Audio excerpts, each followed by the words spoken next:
ഡൽഹിയിലെ പെരിഞ്ചൂട് സഹിക്കാൻ പറ്റാതെ എത്രയും പെട്ടെന്ന് ഡൽഹി വിടണമായിരുന്നു അടുത്ത ലക്ഷ്യം. ഞങ്ങൾക്ക് ഡൽഹിയിൽ നിന്ന് ഉധംപൂരിലേക്ക് പോകുന്ന ട്രെയിൻ 8:40 ഈ ഒരു ട്രെയിൻ വെച്ചാൽ ചെന്നൈയിൽ നിന്ന് ജമ്മുവിലെ കട്ര എന്ന് പറയുന്ന സ്ഥലത്തേക്ക് പോകുന്ന ആൻഡമാൻ എക്സ്പ്രസ് എന്ന ട്രെയിനാണ്. ഇന്ത്യൻ റെയിൽവേ കൊണ്ട് പിന്നെ പറയണ്ടല്ലോ, എല്ലാ സ്ഥലത്തും ട്രെയിൻ ലേറ്റ് ആയിട്ട് എത്തുന്നതുകൊണ്ട് ഈ ഒരു ട്രെയിനും അങ്ങനെ ലേറ്റ് ആയിട്ടാണ് എത്തിയത്. ഏകദേശം 2 മണിക്കൂറും ലേറ്റ് ആണ് കേട്ടോ. ഇപ്പൊ തന്നെ ഓൾറെഡി ജനറൽ കമ്പാർട്ട്മെന്റ് ആയതുകൊണ്ട് തന്നെ കയറിപാട് തന്നെ തൊട്ടിൽ കെട്ടാണ്ട് തുടങ്ങി. ട്രെയിനിൽ AC കോച്ചിലോ അല്ലെങ്കിൽ സ്ലീപ്പർ ക്ലാസ്സിലോ കിടന്നുറങ്ങി പോകുന്നതിനെക്കാട്ടി സുഖമായിട്ടോ ഈ ഒരു ജനറൽ കമ്പാർട്ട്മെന്റിൽ നമുക്ക് തൊട്ടിൽ കെട്ടി യാത്ര ചെയ്ത് പോകുന്ന സുഖം അത് വേറെ തന്നെ ഒരു ഫീലാണ് കേട്ടോ. ഈ ഒരു തിരക്കുകൾക്കിടയിൽ ഇങ്ങനെ തൊട്ടിലേക്കായിട്ട് സുഖമായിട്ട് കിടന്ന് ഉറങ്ങിപ്പോകുമ്പോഴത്തേക്ക് ആളുകളുടെ മുഖത്തുണ്ടാകുന്ന ഒരു പുഞ്ചിനുണ്ടോ, അത് കാണുമ്പോൾ തന്നെ നമുക്ക് വല്ലാത്തൊരു ഹാപ്പി ആട്ടോ.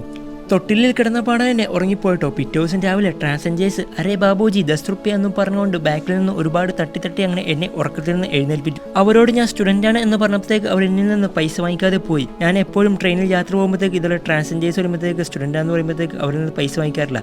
അപ്പോൾ നിങ്ങളും അടുത്ത ട്രെയിൻ യാത്രയിൽ ഇതുപോലെ ട്രാൻസഞ്ചേഴ്സ് വരുമ്പോഴത്തേക്ക് സ്റ്റുഡൻ്റാന്ന് പറഞ്ഞു നോക്ക്, നിങ്ങളിൽ നിന്ന് പൈസ വാങ്ങിക്കാതെ പോകുന്നത് കാണാം കേട്ടോ. അപ്പോൾ എന്തായാലും അടുത്തൊരു ട്രെയിൻ യാത്രയിൽ ഒന്ന് ട്രൈ ചെയ്ത് നോക്കട്ടോ ഈ ഒരു ഇടവ്. പുറത്തെ കാഴ്ചകളെല്ലാം ആസ്വദിച്ച് പോകുമ്പോഴത്തേക്കാണ് എന്നെ അത്ഭുതപ്പെടുത്തുന്ന കാഴ്ചകൾ കാണുന്നത്. കഞ്ചാവിന്റെ ചെടികളെല്ലാം ഇവിടെ വയ്യോരങ്ങളിൽ പൂത്തളച്ച് നിൽക്കുന്നത് കാണുന്നത്. നമ്മുടെ നാട്ടിൽ ഇല്ലീഗലാണെങ്കിലും ഇവിടെ വയ്യോരങ്ങളിലാട്ടോ കഞ്ചാവിന്റെ ചെടികളൊക്കെ നിൽക്കുന്നത്. 3 ദിവസത്തെ ട്രെയിൻ യാത്ര ശേഷം ഉധംപൂർ റെയിൽവേ സ്റ്റേഷനിൽ 1:42 എത്തി. അപ്പൊ എന്തായാലും ഈ ഒരു യാത്രയുടെ അടുത്തൊരു സ്റ്റോറീസുമായിട്ട് അടുത്തൊരു ട്രക്കിംഗ് വീഡിയോ കാണാം. Okay, bye bye.